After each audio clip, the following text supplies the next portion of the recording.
Chào các bạn, chào các bạn trở lại với video tiếp theo của kênh Fit Củ Chi. Hôm nay mình nhận được cái men HP15.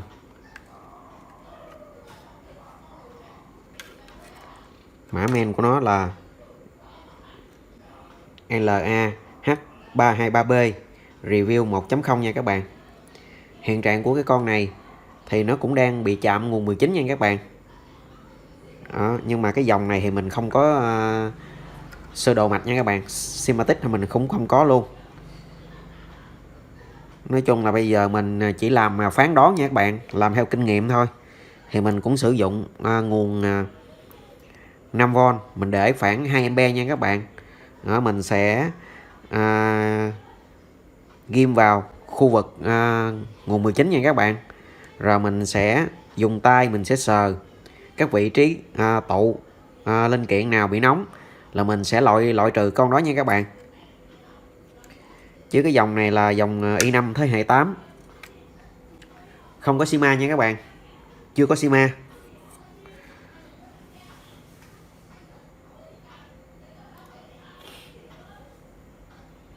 Rồi bây giờ bắt đầu mình sẽ tiến hành, mình sẽ đo cho các bạn xem cái vị trí nguồn 19 nó đang bị chậm nha các bạn. Đó, cho các bạn quan sát cái đồng hồ của mình.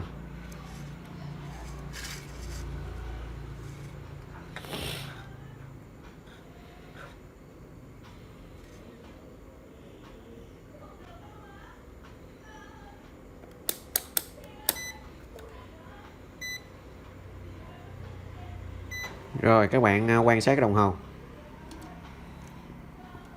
Rồi mình sẽ đo cái khu vực 19V nha các bạn.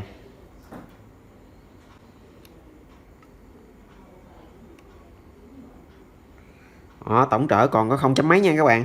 Đó, cái nguồn 19 nó muốn đi về thẳng luôn, về dưới mát luôn. Đó, tổng trở của nguồn 19 nó còn có 0 chấm mấy. Đó, các bạn thấy là khu vực nguồn 19V đó nha các bạn. Đó, mình đo khu vực nguồn 19V nó còn có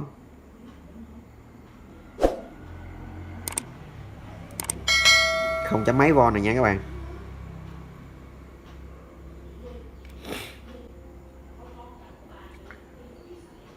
Rồi bây giờ bắt đầu mình sẽ dùng nguồn DC 5V DC và 2A nha các bạn. Mình để dòng khoảng 2A. Mình sẽ cấp vào khu vực 19V nha các bạn.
Rồi bây giờ bắt đầu mình sẽ hàn cái dây mát và dây dương này đó, vào khu vực 19V nha các bạn.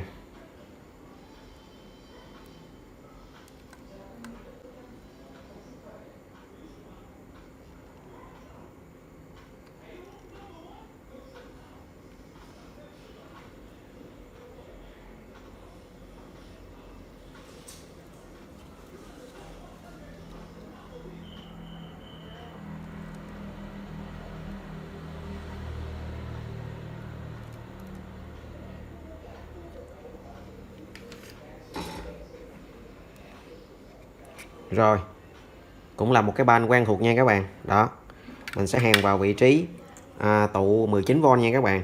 Đây có hai vị trí này, có hai cái tụ 19V.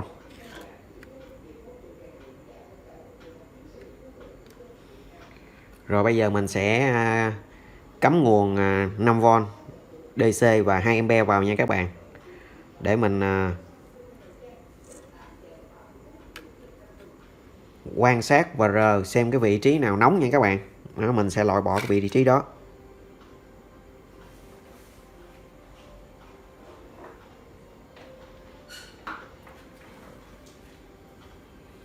Rồi bắt đầu mình sẽ tiến hành cắm nguồn nha các bạn.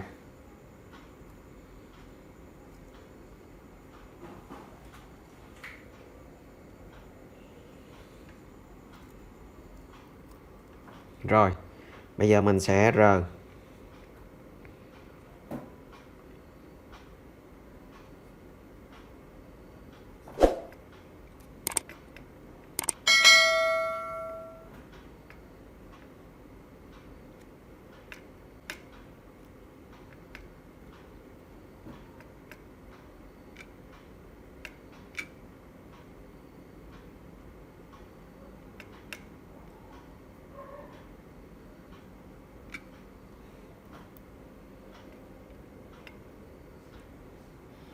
mình phát hiện cái vị trí này nó nóng lên nha các bạn. Rồi để mình sẽ cho cái đồng hồ sát lại, cho cái men sát lại cho các bạn xem. Đây nha các bạn, ở vị trí này. Đó, cái vị trí này là mình thấy nó nóng lên này nha các bạn.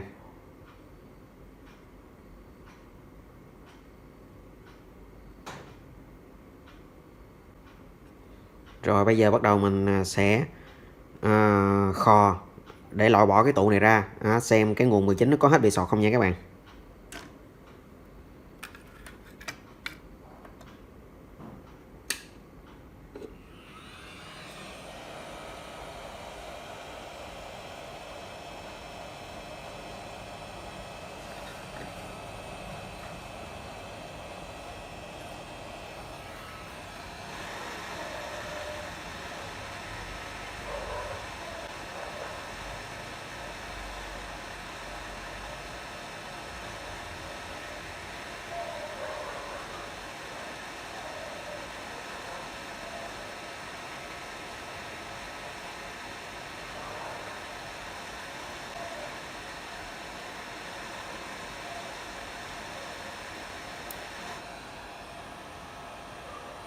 Rồi mình vừa bóc được cái tụ ra nha các bạn.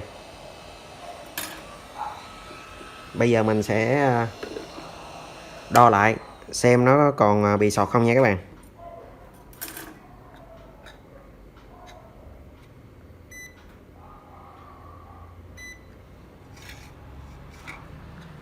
Rồi các bạn quan sát cái đồng hồ của mình.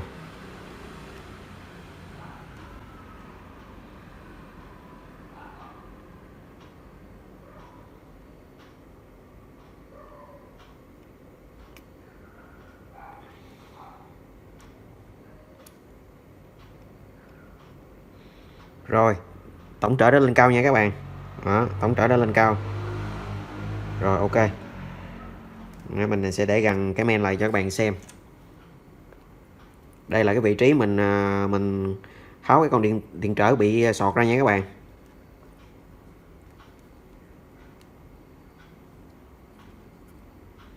Rồi các bạn quan sát, mình sẽ đo vào cái vị trí 19V.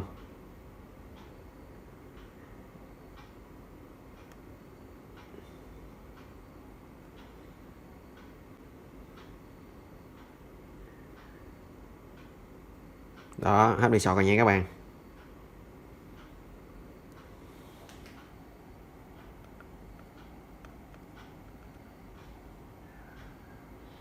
Đó, tổng trở đã lên cao rồi nha các bạn. Ok. Đó. Rồi, bây giờ mình sẽ tiến hành tháo cái dây này ra. Tháo cái dây mà mình tách chạm ra.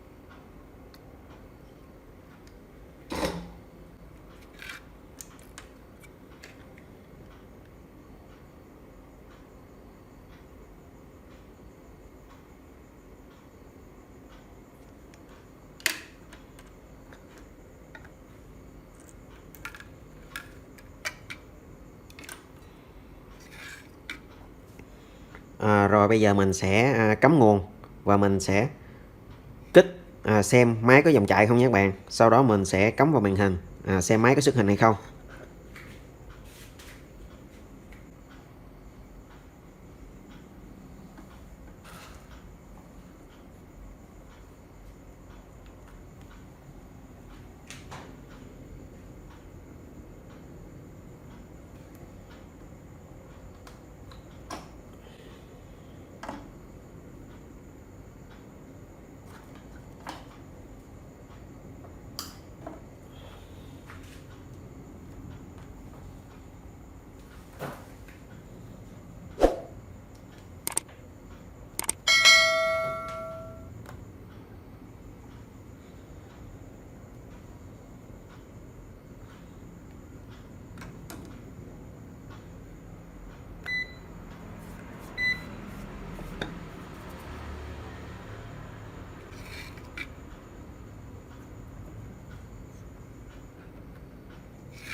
Rồi các bạn quan sát cái đồng hồ dòng của mình.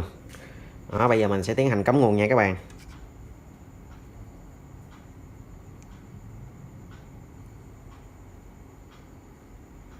Rồi, máy ăn dòng nha các bạn. Đó, led dắt nguồn đã sáng. Rồi bây giờ bắt đầu mình sẽ kích nguồn xem cái main có hoạt động không nha các bạn.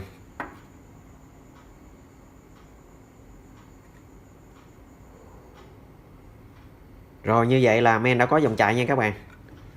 Rồi bây giờ tiến hành mình sẽ ráp vào máy và xem máy có xuất hình không nha các bạn.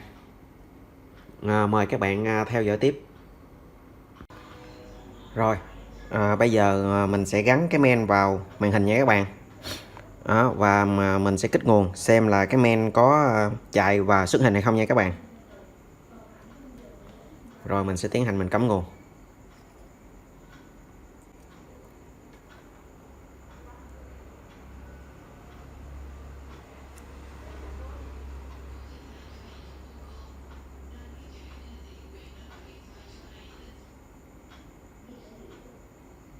Rồi led nguồn đã sáng nha các bạn.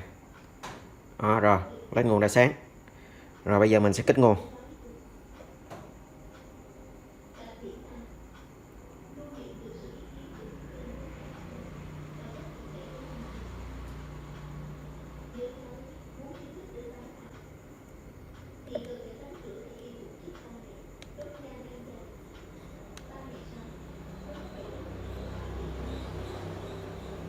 Rồi máy đã lên hình nha các bạn.